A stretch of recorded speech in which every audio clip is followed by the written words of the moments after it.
partners. So tutorial tayo dito sa ating Greenleaf.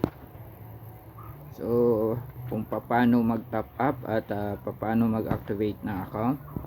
So pag nakalagin na po kayo, punta lang kayo dito sa My Finance, tapos USDO account, i-click nyo lang yan, then i-click nyo yung top up, then may lalabas na address, no?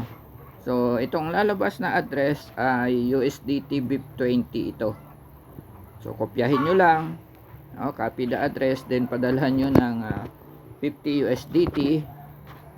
Then once nagkaroon na siya ng balance, pag pumasok na yung balance, pwede nyo nang gamitin pang activate ng account ninyo. I-click nyo lang yung BP dito, yung business partner.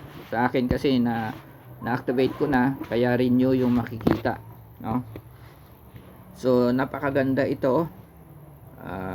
Since 2011 pa na company, no? 50% yung ating fast start bonus po dito.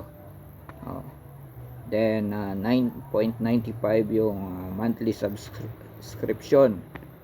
So sa $50 natin na starting ay free na po yan, yung good for 3 months na subscription natin. Plus mayroon pa tayong worth $200 na yan voucher. Yan, pwede nyong gamitin pang shopping. Okay, yun. So mamimili po tayo, no?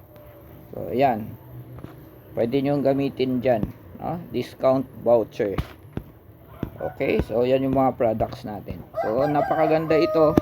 Tayo yung mag start dito sa ating company dito sa Pilipinas.